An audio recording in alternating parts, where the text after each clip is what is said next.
მთელი ხიბლი ფიზიკური თეატრის არის იმაში, რომ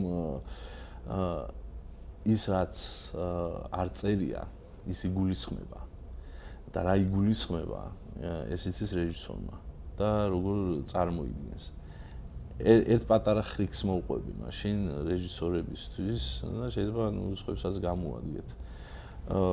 არსებობს ესეთი მოცემულობა, რა იქნებოდა რომ ნებისმიერ დროს თქვენ შეგიძლიათ წარმოიდგინოთ ნებისმიერ სიტუაციაში, ნებისმიერ წამს რა იქნებოდა რომ რა იქნებოდა რომ ეხა ჩამოვარდეს რაღაც ნივთი ან ამოვიდეს ხე უცებს ყოველგვარი წინაპირობის გარეშე. ამიტომ ჩვენც რო ვაკეთებთ ხოლმე სპექტაკლებს, მაშინ მით უმეტეს, როდესაც ტექსტი არ გვაქვს, ხო?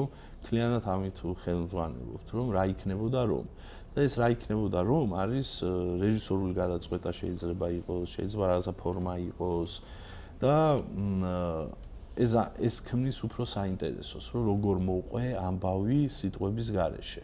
მაგრამ ამბავი ისე უცვლელად დავტოვო, იმიტომ რომ თქვათ მე რო ვიძახი რომ ვითამაშეთ პირობითად შექსპირის ჰამლეტს, თქვენ რომ მოხვალთ, თქვენ არ უნდა დაგხვდეთ რაღაცა კლდიაშვილის, სამანიშვილის ელინაცვალი მაგალითად, ხო? მაშინ ის სხვა სპექტაკლი არის. ბევრი ხრიკი არის ხოლმე, მით უმეტეს მაგალითად თეატრს ძალიან უყვარს მოქმედება და ფიზიკურ თეატრს კიდევ უფრო ძალიან უყვარს მოქმედება და თქვენ როგორც რეჟისორმა უნდა განასხვავოთ მაგალითად რა არის მოქმედება, რაც სპექტაკლს სჭირდება, იმიტომ რომ ნებისმიერი სცენა, რომელიც სიუჟეტს წინ არ წაწევს, ის სცენა არ გჭირდებათ.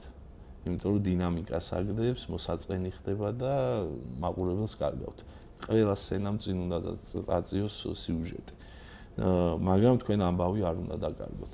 ძალიან ხშირად არის ხოლმე ესეთი შეცდომა, რომ რეჟისორული გადაწყვეტა და თანაავტორობა ერთმანეთში ერევათ ხოლმე.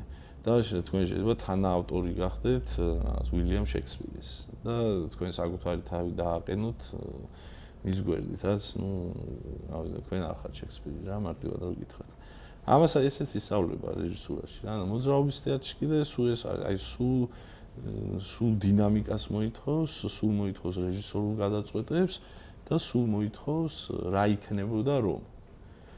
აი ეს არის ამოსავალი წერტილი და ეს არის მთავარი ხრიკი.